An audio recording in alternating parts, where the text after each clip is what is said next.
J'étais plongée dans la réconciliation du 3e trimestre lorsque mon ordinateur portable a émis un signal pour un appel vidéo entrant. L'indicateur Maison Wexler clignotait à l'écran comme un témoin d'alerte. J'ai hésité, puis j'ai accepté. Le visage de ma mère a rempli l'écran, pratiquement radieux. « Léona, ma chérie, nous avons la plus merveilleuse des nouvelles », a-t-elle gazouillé. Cette voix, ce ton, cela signifiait toujours que j'allais perdre quelque chose. Je me suis penchée en arrière sur ma chaise, tapotant mon stylo sur le bureau. Qu'est-ce qui se passe ? Papa est apparu à côté d'elle, rayonnant comme un homme qui vient de gagner à la loterie.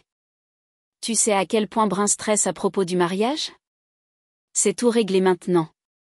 Oh, ai-je dit prudemment. Maman a joint ses mains. Nous avons vendu ta maison au bord du lac. La pièce a basculé. Vous avez fait quoi ? Votre maison au bord du lac ? A-t-elle répété comme si je ne l'avais pas entendu. Nous avons eu une offre incroyable au-dessus du prix demandé, et c'est parfait. Nous avons viré la compte pour le lieu ce matin. N'est-ce pas incroyable ? Je n'ai pas bougé. Je ne pouvais pas. Cette maison n'était pas juste une propriété. C'était la tranquillité. C'était la paix. C'était à moi. Tu ne l'utilisais même pas, a ajouté papa. Elle est restée vide pendant des années. Je travaillais, papa, à Boston. Pas en vacances. Exactement, a gazouillé maman. Alors pourquoi laisser une maison entière gaspillée ? Brun mérite un mariage magnifique et de cette façon, elle aura tout ce dont elle a rêvé. C'est ton cadeau pour elle. J'ai senti quelque chose dans ma poitrine se resserrer et se bloquer. C'est merveilleux, ai-je réussi à dire. Maman a applaudi. Je savais que tu comprendrais. Tu as toujours été si généreuse. Brun va être ravi, a ajouté papa. Elle l'est déjà. Maman a dit qu'elle avait choisi sa robe hier, a dit maman. Attends que tu la vois. C'est de la soie faite à la main d'Italie. Ils ont continué à parler, souriant comme si nous planifions des vacances et non pas en train de disséquer ma vie. J'ai regardé leur visage rempli de célébration, complètement inconscient. Quoi qu'il en soit, a dit maman en ajustant la caméra, nous voulions juste partager la bonne nouvelle. Je t'aime, ma chérie. Je t'aime aussi, ai-je répondu avec un calme étudié et j'ai cliqué pour mettre fin à l'appel. Le silence qui a suivi était plus fort que tout ce qu'ils avaient dit. J'ai fermé mon ordinateur portable et j'ai attrapé mon téléphone. Il n'y avait qu'une seule personne que je devais appeler. J'ai acheté la maison au bord du lac quand j'avais 28 ans. Seule. Pas de co-signataire. Pas de félicitations de la part de ma famille. Juste moi, un avocat spécialisé en immobilier, et un banquier qui m'a appelé « Monsieur » dans la chaîne de mai. Elle se trouvait sur une portion tranquille du lac, Champagne, avec un large porche et un quai qui sortait comme une mâchoire obstinée. Je l'ai meublée lentement, avec des livres d'occasion, un fauteuil usé, des couvertures tissées à la main d'un artisan du Vermont qui ne se souvenait jamais de mon nom. Ce n'était pas luxueux, mais c'était à moi. Le seul espace intact par la culpabilité, l'attente ou la performance. Je n'ai même pas parlé de cela à ma famille avant 6 mois plus tard, et quand je l'ai fait, ma mère a à peine levé les yeux de son mot croisé. Ça doit être agréable, avait-elle dit. C'était le premier mois où j'ai commencé à envoyer de l'argent à la maison. C'était subtil au début. 300 $ ici, un paiement par carte de crédit là, la facture de frais de scolarité de Bin, le chauffe-eau, le leasing de la voiture de papa. Dès la 2e année, c'était automatique, programmé, aseptisé par des sociétés écrans et des virements en ligne. Je n'en ai jamais parlé. Ils n'ont jamais demandé d'où cela venait. C'était plus facile ainsi pour eux. À un moment donné, j'ai arrêté de compter. J'ai arrêté de visiter la maison aussi. Cela faisait moins mal d'imaginer qu'elle était immaculée et intacte que d'y retourner et de la trouver remplie des besoins des autres. Mais une chose que je n'avais pas oubliée, que je ne pouvais pas oublier, c'était ce que j'avais fait 18 mois après la clôture. J'ai transféré le titre de propriété sous une société holding que j'avais créée pendant mes études supérieures, Wexmont Holdings. Elle était dormante jusqu'à ce que je lui donne un but. Personne d'autre ne le savait, pas même Nathalie. Je ne l'avais pas fait parce que je m'attendais à ce qu'il me vole. Je l'avais fait parce qu'au fond de moi, je savais qu'il le pourrait. J'ai sorti mon ordinateur portable et ouvert le disque crypté. Tout y était. L'acte de propriété originale, les documents de transfert, les déclarations fiscales, une police d'assurance discrète cachée à la vue de tous. Puis j'ai appelé Nathalie. Nathalie a décroché à la deuxième sonnerie. Léona. Waouh! Ça fait une éternité. J'ai besoin d'une faveur, ai-je dit. Quelque chose de légal. Quelque chose d'important. Elle n'a pas hésité. J'écoute. Je pense que mes parents viennent de vendre une maison qu'ils ne possédaient pas. Il y a eu une pause. Pardon? J'ai tout expliqué. Comment ils avaient appelé ce matin, rayonnant comme s'ils avaient gagné à la loterie, annonçant fièrement qu'ils avaient vendu ma maison au bord du lac pour payer le mariage de Brun. Comment ils en avaient parlé comme si j'aurais dû être fière. Et voici le truc, ai-je ajouté en ouvrant le PDF sur mon écran. Ils n'ont pas vendu ma maison. Ils ont vendu une propriété appartenant à Wexmont Holdings. Ta société holding, Nathalie, a dit Nathalie, sa voix se crispant. Celle que nous avons créée ensemble. Exactement. J'ai déplacé le titre il y a des années. Je viens de vérifier, c'est toujours sous Wexmont. Ils ont falsifié ma signature sur les documents de vente. Jésus, Léona. Ils ont toujours su où était la clé, où étaient les papiers. Je leur ai fait trop confiance. Tu leur as tout donné, a-t-elle corrigé, et ils l'ont utilisé pour commettre une fraude criminelle. J'ai expiré lentement. Ce mot rend les choses réelles. C'est réel, et s'ils ont encaissé ce chèque, c'est aussi traçable. J'ai minimisé les fichiers de titre et je me suis rassis sur ma chaise. Ai-je un cas? Nathalie a ri amèrement.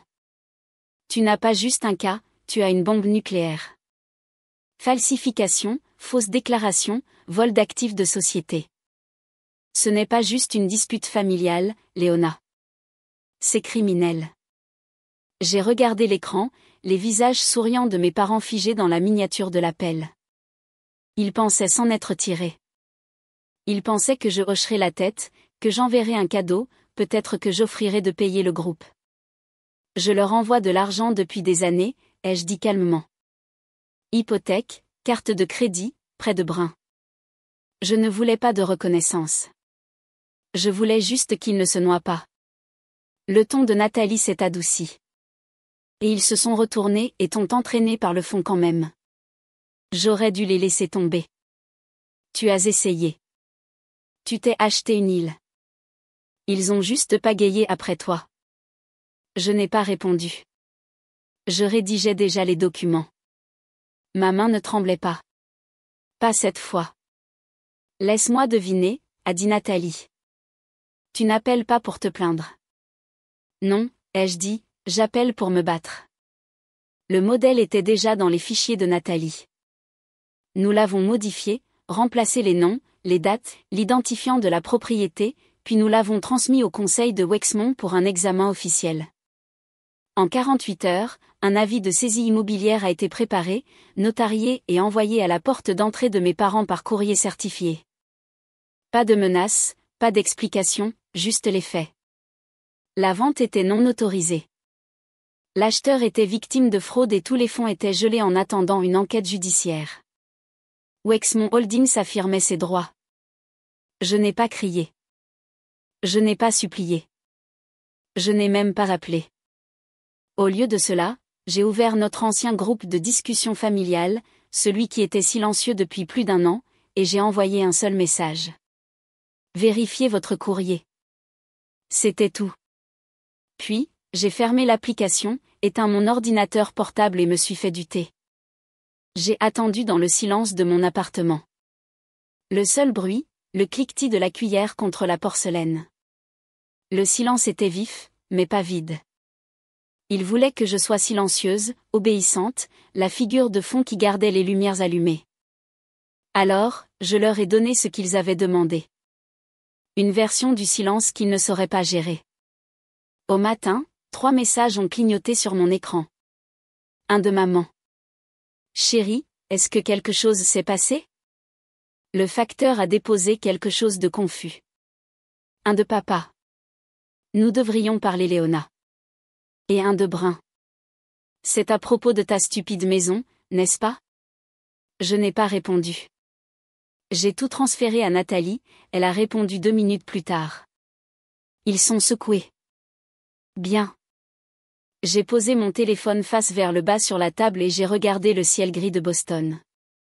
Je n'avais pas encore gagné, mais quelque chose avait changé. Pour une fois, ce n'était pas moi qui attendais d'être pardonné. Ce n'était pas moi qui nettoyais les dégâts de quelqu'un d'autre. Cette fois, ils allaient sentir ce que c'était que de se tenir dans une tempête qu'ils ne pouvaient pas voir venir. Le premier email de Destiny est arrivé à 6h42. Objet, problème de paiement urgent. Mariage Gilmore. Elle était polie au début, presque désolée. Bonjour Léona, je fais suite concernant plusieurs paiements rejetés liés à l'événement à venir. Le lieu a demandé une confirmation immédiate et le fleuriste demande un nouvel acompte. Quelqu'un de votre famille peut-il m'appeler? Je n'ai pas répondu. Vers midi, il y en avait 5 autres. Le ton a changé. Le désespoir suintait des phrases.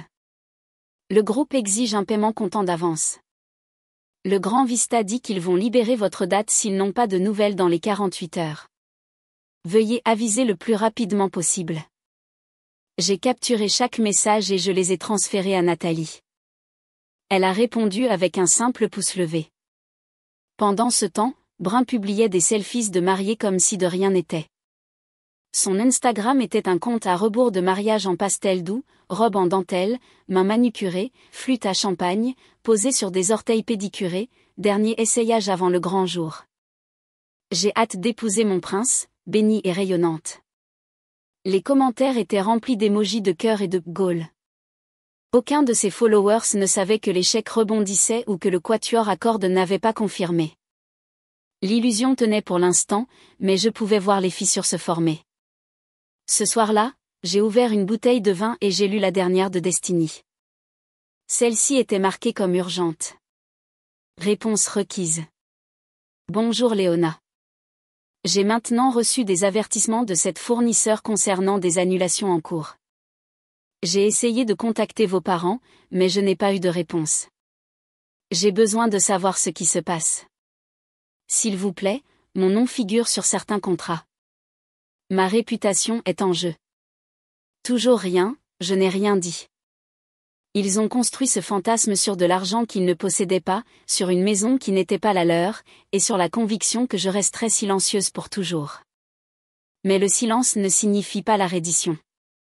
J'ai versé un autre verre et j'ai ouvert le dossier que Nathalie m'avait envoyé, les documents officiels d'injonction préparés pour le dépôt le lendemain. Ce n'était plus un avertissement. C'était le début de l'effondrement. À 9h15, Nathalie avait déposé l'injonction. Le greffier du tribunal a confirmé la réception. Le juge qui nous a été assigné avait une réputation d'efficacité. En quelques heures, une ordonnance de restriction temporaire a été émise. La vente était gelée. Tous les fonds signalés pour enquête pour fraude. La position légale de Wexmont Holdings était désormais officielle. Mes parents n'avaient pas seulement vendu une maison, ils avaient tenté de blanchir des biens volés par une boucle fermée d'intitulations et d'hypothèses. Je n'avais pas besoin de l'annoncer. L'avalanche a commencé d'elle-même. En fin d'après-midi, mon téléphone a commencé à vibrer. Le groupe de discussion familiale, silencieux depuis des mois, s'est illuminé comme une fusée de détresse. Maman, chérie, il y a un problème avec la banque. Peux-tu vérifier papa? Léona? Nous recevons des appels étranges du bureau des titres de propriété. Brun, qu'as-tu fait? Je n'ai pas répondu. Puis les appels téléphoniques ont commencé. 10 appels manqués en moins de 30 minutes. J'ai mis le fil de discussion en sourdine et j'ai posé mon téléphone face vers le bas sur le comptoir. Laissez-les paniquer. Laissez-les deviner. J'ai ouvert mon ordinateur portable pour un email de l'agent d'entiercement me mettant en copie avec mon avocat. Tous les décaissements ont été suspendus en attendant un examen juridique. Un autre message a suivi quelques minutes plus tard de l'agent immobilier de l'acheteur. Veuillez nous contacter immédiatement pour clarifier la structure de propriété. Notre client est extrêmement préoccupé. J'ai pris une longue gorgée de café et j'ai actualisé la boîte de réception de Destiny. Une nouvelle ligne d'objets était apparue. Aide. Je perds le contrôle du mariage. Elle n'avait aucune idée à quel point cela allait empirer. Je n'aimais pas regarder les choses s'effondrer, pas de la manière dont Brun l'aurait fait si les rôles avaient été inversés. Mais il y avait une satisfaction tranquille et brutale à laisser la cause rencontrer les faits. Ils avaient agi sans demander, sans vérifier, sans jamais considérer que je pourrais ne pas simplement me coucher et accepter. Maintenant, l'argent était bloqué, le calendrier était ruiné, et chaque appel qu'il passait se heurtait au même mur. Mon silence. J'ai fermé tous les onglets sauf un, le statut en direct de l'ordonnance de restriction. Actif, était-il écrit. Nathalie a envoyé un message, ils vont le sentir dès ce matin. Je n'ai pas répondu. Je regardais juste. L'appel est arrivé juste après minuit. Je ne reconnaissais pas le numéro, mais j'ai quand même répondu. Une partie de moi voulait entendre à quel point ils avaient chuté. Léona. La voix de ma mère était presque méconnaissable. Ma chérie, ne raccroche pas, s'il te plaît. Je n'ai rien dit. La voix de papa est venue ensuite, cassante, mais essayant toujours de rester calme. Nous avons juste besoin de parler. Il y a eu une confusion. Quelque chose avec la banque.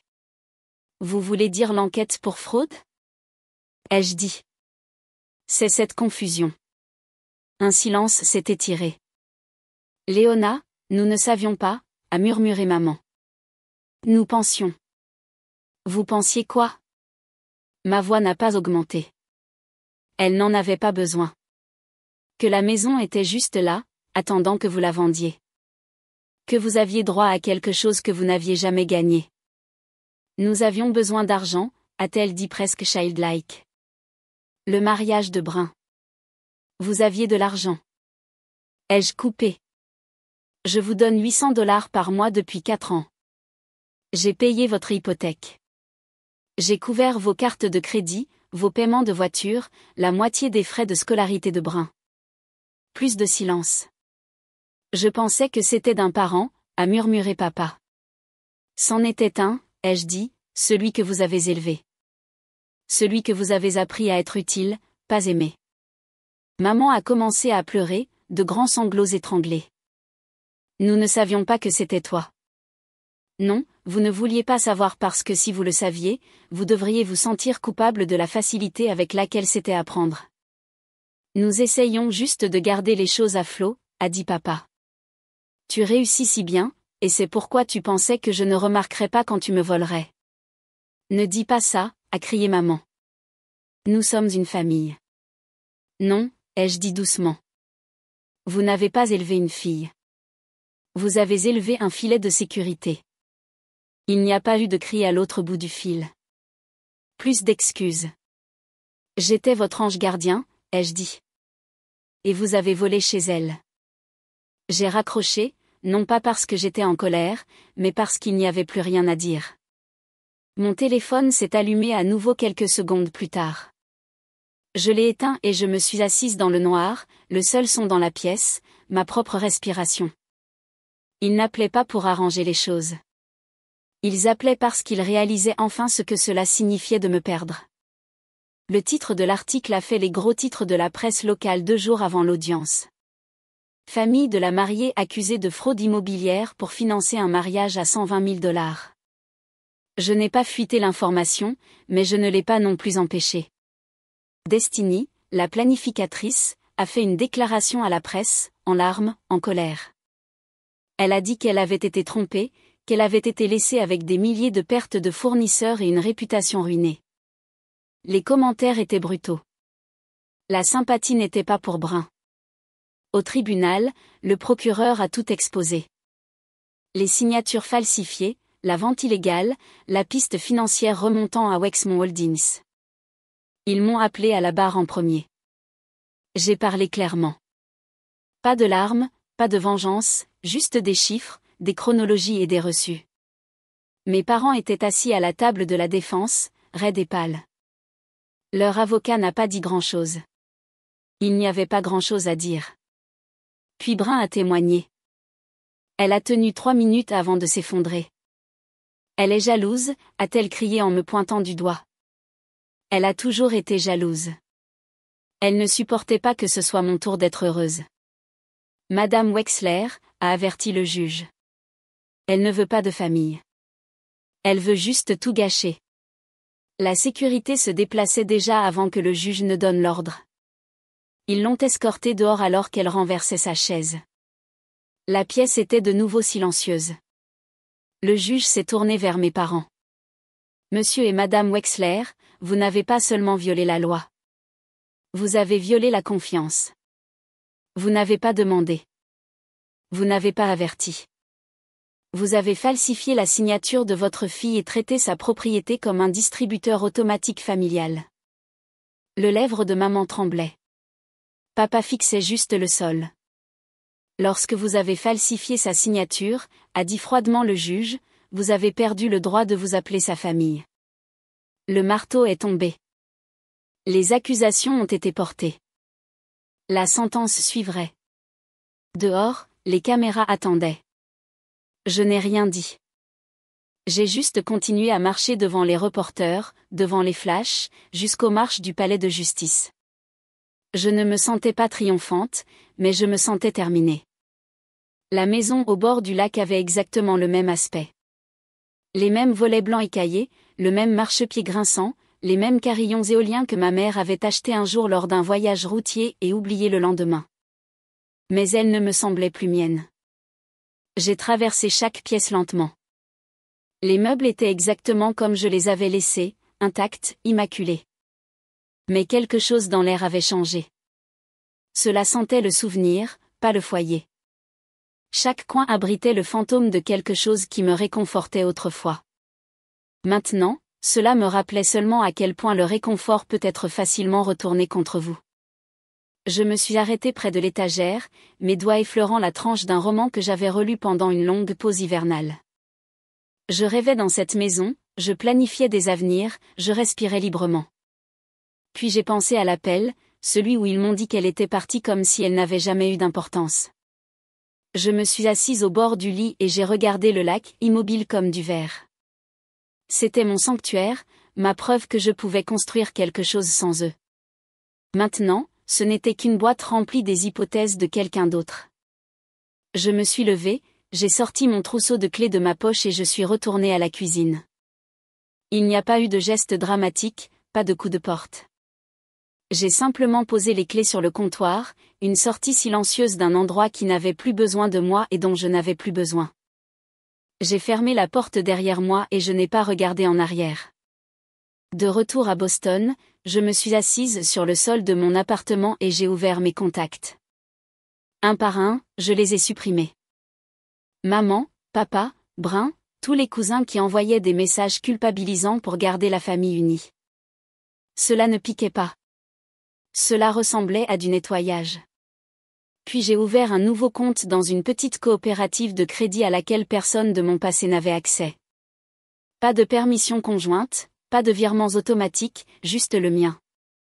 Quand l'appel est arrivé, j'ai presque laissé aller à la messagerie vocale, mais j'ai répondu. Ici le détective Rowe, a dit la voix.